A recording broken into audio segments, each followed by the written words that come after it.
হরে কৃষ্ণ।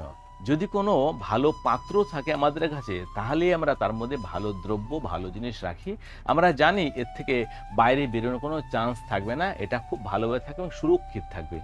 কিন্তু যদি আপনার সেই পাত্রটায় কোনো ফাটা থাকলো বা ফুটো থাকলো, কানা থাকলো, তাহলে কিন্তু আপনি জানেন এর মধ্যে যত দামি জিনিস রাখেন সেটা কিন্তু বেরিয়ে যাবে। তেমনই আমরা মানুষ, স্ত্রী হই চাই পুরুষ, আমরা একটা পাত্র, যদি এই পাত্রের মধ্যে ফুটো থাকে অর্থাৎ অহংকার, দম্ভ, রাগ, ক্রোধ এবং অন্য কাউকে অপমান করার ইচ্ছা, এই সব কিছু থাকলে কিন্তু সেই পাত্রের মধ্যে অর্থাৎ সেই ব্যক্তিকে ধন সম্পত্তি দেয় না। মা লক্ষ্মী তার প্রতি প্রসন্ন হন না। কেননা মা লক্ষ্মী জানে এই ব্যক্তির কাছে যদি আমি দেই, এ অপচয় করবে এবং হিংসা করবে এবং দম্ভ করবে। অর্থাৎ মানুষকে কি হতে হবে? মানুষকে একটা সুন্দর পাত্র বা পাত্রী হতে হবে।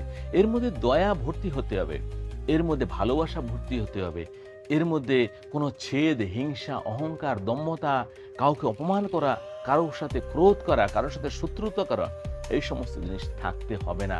যদি এই সমস্তগুলো থাকে তাহলে কিন্তু মা লক্ষ্মী প্রসন্ন হন না এবং সেই পাত্রের মধ্যে মাতা কৃপা করে ধন সম্পত্তি দেন না।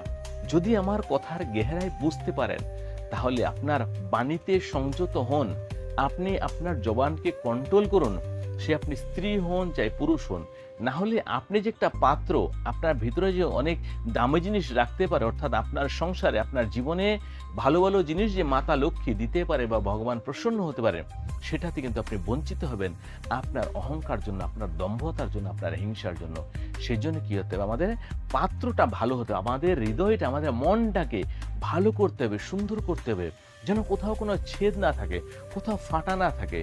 তাহলেই মা লক্ষ্মী প্রসন্ন হবেন এবং দেখবেন আপনি দিন দিন খুশিতে পরিপূর্ণ হবেন এবং এবং অপচয় এবং অকারণে অপচয় হবে না। কারণ আপনি যখনই দম্ভ, অহংকার, হিংসা করবেন, তখনই অকারণেই অপচয় হবে, লোকসান হবে, ক্ষতি হবে। কেননা তখন মা লক্ষ্মী আপনার কাছ থেকে রাগে চলে যায় যে ধন সম্পত্তি আজকে আমি দিয়েছি বলে তুই অন্যকে হিংসা করছিস, অন্যকে অপমান করছিস, এটা কিন্তু মা লক্ষ্মী কোনো সময় পছন্দ করে না। কেননা এই জগতের মধ্যে যত সম্পত্তি আপনি দেখছেন, এই সব কিছুরও কিন্তু মা লক্ষ্মী দিয়েছে। তাহলে মা লক্ষ্মী দিয়েছে তোমাকে খুশ থাকার জন্য, অন্যকে খুশি করার জন্য। সেই জন্য এই হৃদয় পাত্রটাকে ভালো করুন, দেখবেন সবকিছু ভালো হয়ে যাবে আপনার। হরে কৃষ্ণ, হরে কৃষ্ণ।